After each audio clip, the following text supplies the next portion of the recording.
roll. All right, here with Mr. Darrell Glasper, co-chair of the transition team.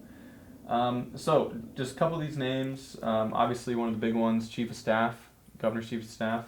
You have people like you're talking about, bringing people to the table. You have professor of nursing. You have people in the criminal justice system, LABI, Baton Rouge Police, a couple of local business owners, and then you have your oil executives.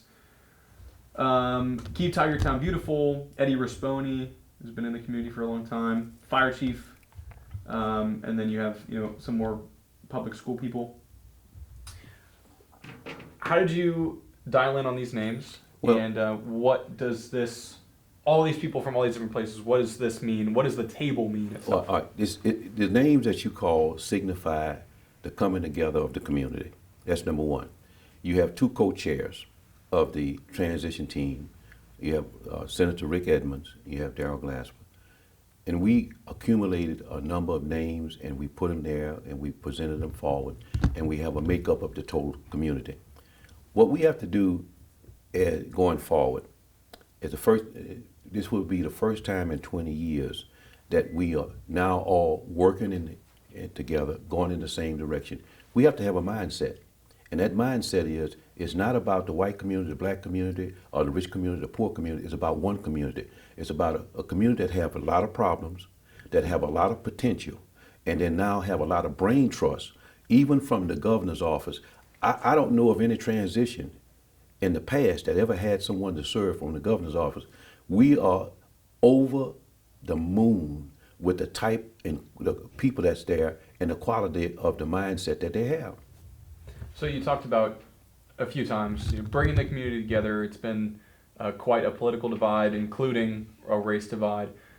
What will be different about this transition compared to the past 8 years? Why do you see the past 8 years as a governmental divide in these ways? Well, it's not the transition.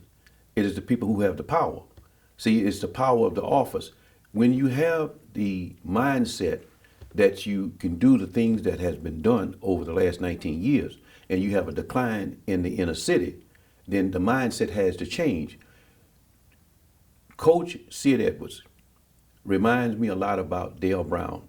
Dale Brown has done more in this state about race relations than anybody that I know, any politician, any business person, any corporation, because Dale had what it took to bring both of the communities together in the early 70s.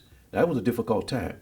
Now we had a difficult time now where we have crime, that's a big problem. We had unemployment, that's a big problem. We have a housing problem. We have a road problem. We have problems. Now, so what happened? The community said, enough is enough. We're going to go in another direction. And Coach Sid was the benefactor of the change that everybody wants. So now what he's going to do? I think he's going to eclipse what Dale Brown did in the 70s in 2025. Now let me tell you why. You're looking at a man who's a great listener. You're looking at a man who's a very smart man. You're looking at a man who has been a winner. And he will take those qualities, get into government, find out where your strengths are and where your weaknesses are. I know him well enough, and I've been around him enough to know that he's the kind of guy that he is going to be fair, he's going to be objective, but he's going to be real focused on the solutions that will make this a better place to live.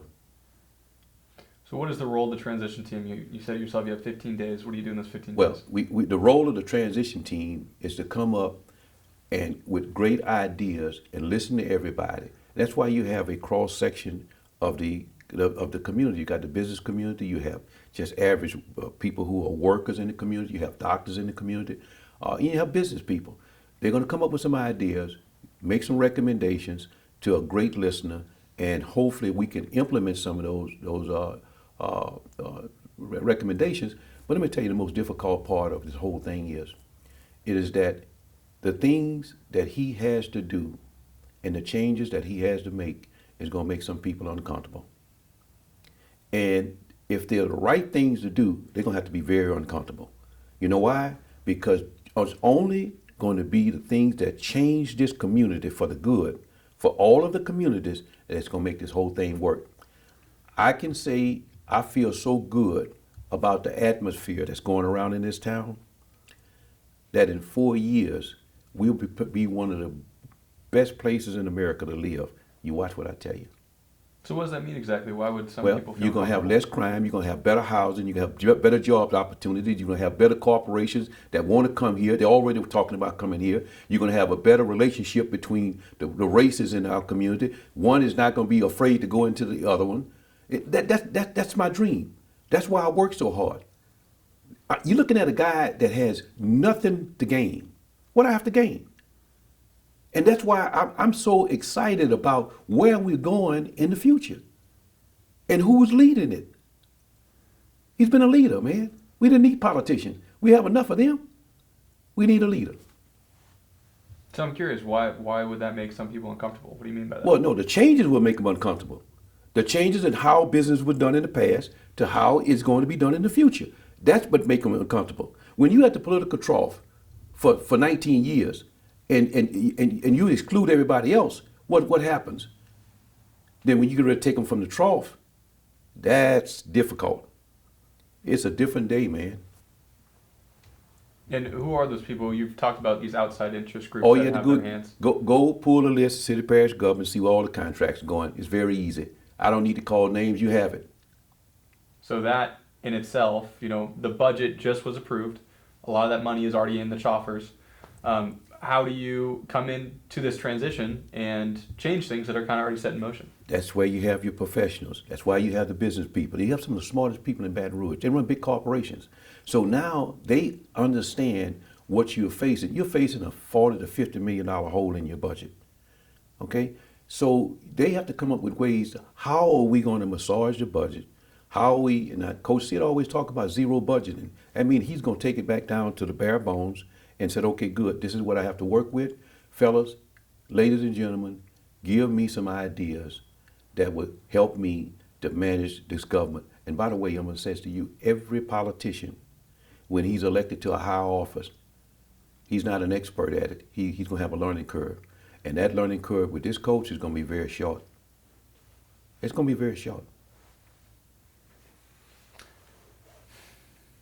I guess moving forward, you said, you have nothing to gain from this. What are some people in the transition team going to find spots in the administration? Well, let me just tell you something. This is my understanding. Why would you exclude some people that's very, very bright, especially young people? See, I'm old. That's why I'm not going to be in administration. See, I'm not going to go into the community and ask someone to support somebody and then go try to make my life better. I want to make the lives of the people, the young people. So if they're qualified and they are knowledgeable enough to be in this administration, why would you hold them out? That don't make sense. They know the community. They know the problems. They live with the problems every day. Give them an opportunity. Have you looked at specific policy agendas so far? You've just announced your team. Are any ideas running through the mills yet? Now, see, that's over my pay grade. See, I'm not mayor. And see, I just helped the guy to get elected. And Coach Sid have some ideas. But the good thing about Coach, he's always said, coaches don't give away the game plan. He had some ideas. He had some ideas. He's been talking to people. When he made the runoff, Coach said, look, I've talked to a number of the law enforcement agencies. I have some ideas on things, how to attack crime. Just today he had a shooting. Every day it's a shooting. It's in a geographic area. How do we not fix that? And you in one area. So you have to come up with a solution. And that solution is not that difficult. I spoke to him over a period of time. He has some ideas, but he has to take the oath of office before he can implement anything. Mayor Broom is still the mayor until December 31st.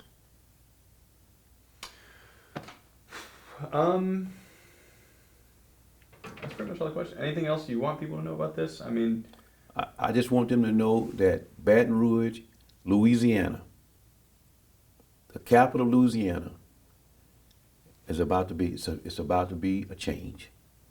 It's going to be a turnaround. It's going to be one of the best places in America to live and to raise a family and to get a quality education and to seek job opportunities. 2025 is going to be really exciting time for this town. Great. Just quickly while I have you, Sid, when he was announcing his transition last week, he was talking about, yeah, I will bring in people from all across the aisle, political aisle. It looks like, there are people from all different backgrounds here. As far as bringing in Democrats, are there Democrats on this team? And, moving forward, is that a part of the plan? Man, let me tell you the great thing. I'm glad you asked that question. You know why? Because with him, with Coach, he not worried about Democrat. He's not worried about Republican. He's not worried about Independent. Not worried about Black. He's not worried about white. He's worried about solutions to the problem that we face. That's the most refreshing thing that I know about him. You have to understand where he's come from. He's been in the community for 44 years. He's seen it all. And now he get an opportunity to paint his own picture, man. That's the beauty of it.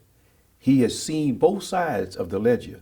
He gets now to take the paintbrush and he's going to paint a very good portrait of a town that he's been very successful in. Hans, what do you think? You got anything? Okay. Darrell, thank you so much, sir. All right, Appreciate my man. your time. Thank Okay. you.